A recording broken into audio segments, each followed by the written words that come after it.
Öncelikle buraya gelip misafirimiz olduğunuz için sizlere teşekkür ediyoruz. Serhat FM 2010 yılında yayın hayatına başlayan İslami bir radyodur. Ve bizler de 2010 yılından beri çıktığımız bu yolculukta radyoyu insanlara İslam'ı anlatma aracı olarak bu yola çıktık ve elhamdülillah ki 3,5-4 yıla yakındır yayınımızı devam ettiriyoruz. Bu süre zarfında çizgimizden hiçbir şekilde bir taviz vermedik. Tamamen Resulullah'ın insanlara anlatmış olduğu İslam'ı insanlara katkısız bir şekilde Allah Resulü'nün diliyle götürme çabası içerisinde olduk. Videomuz elhamdülillah güzel yayınlarla yayın hayatına devam ediyor.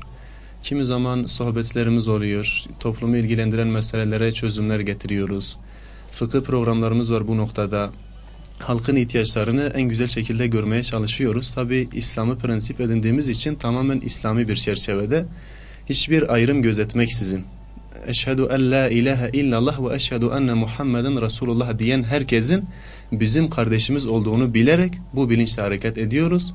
Ve hareket etmeye de devam edeceğiz. Zaten malumunuzdur ki ümmetin sesi sloganıyla yola çıktık ve yolumuza devam ediyoruz. İnşallah devam edeceğiz de.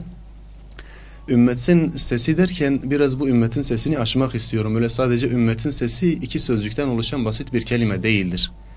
Ümmetin sesi demek ki bütün Müslümanları İslam çatısı altında toplamak demektir. Öncelikle salavatın öneminden biraz bahsetmek istiyorum. Bu konuya gelmeden öncelikle bir onu anlatalım, ona bir değinelim. Şimdi öncelikle salavat derken neyi anlıyoruz, neyi anlamamız lazım? Hani biz bu salavatları çekerken acaba gerçekten Allah Resulü bu salavatlara muhtaç mıdır? Ki biz onun için mi çekiyoruz veyahut biz ona muhtaç olduğumuz için mi çekiyoruz? İşin aslında doğru cevabı, işin belki de püf noktası buradadır. Allah Resulü aleyhissalatu vesselam bu çekilen salavatlara hiçbir şekilde muhtaç değildir. Biz bunları tamamen kendimiz için çekiyoruz ve kendimize çekiyoruz. Salavatın fazileti hakkında Allah Resulü aleyhissalatu vesselamın birçok hadisi var. Biz birkaç tanesiyle inşallah yetinelim. Allah Resulü aleyhissalatu vesselam bir hadisinde hani buyuruyor ya, bana en çok yakın olan bana en çok salavat getirendir. Bizler de insanları Allah Resulüne yakın olmaya davet ediyoruz ve salavatı da insanları Allah Resulüne yakınlaştırma aracı olarak görüyoruz. Bu tabi sadece işin bir yönüdür.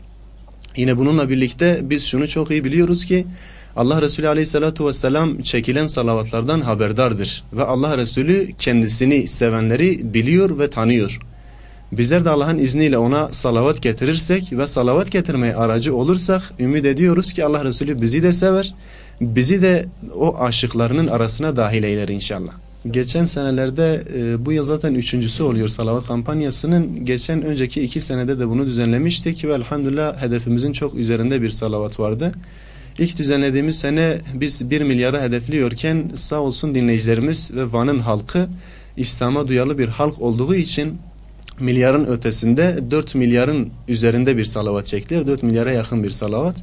Kampanyanın ikinci senesinde yine 4 milyar 600 milyon gibi küsuratlı bir rakamla salavatlar çekildi. Bu yılki hedefimiz de yine milyar salavat ama daha fazla salavat. Allah-u Teala'nın izniyle 5 milyarı hedeflemekteyiz. Ve Van halkının da İslami inancını bildiğimiz için, İslam'a olan o bağlılığını bildiğimiz için bu hedefi çok uzakta görmüyoruz. Bu arada şunu da belirteyim, bu kampanyayı biz Serhat FM olarak sadece Serhat FM olarak, radyo olarak yapmıyoruz. Peygamber Sevdaları platformu işbirliğiyle bu kampanyayı birlikte yürütüyoruz. Bize ulaşmak isteyen dinleyicilerimiz 0432 il koduyla 216 6060'dan salavatlarını bize ulaştırabilirler. Yine bununla birlikte web sayfamız olan www.serhatfm.com'dan da bizlere salavatlarını ulaştırabilirler. Kampanyamızın startını verdik. Başladı. Bir haftaya yakındır kampanyamız başladı. Ve Rabbimiz nasip ederse malumunuzdur her sene Van'da Peygamber Sevdaları platformunun güzel kutlu doğum etkinlikleri oluyor. Bu sene de yine Nisan ayı içerisinde, Nisan haftalarında bir kutlu doğum etkinliği düzenlenecek. Bu kutlu doğum etkinliğine kadar bu salavatlar toplanacak. Ve Allah-u Teala'nın izniyle bu salavatlar Van kutlu doğumunda açıklanacak.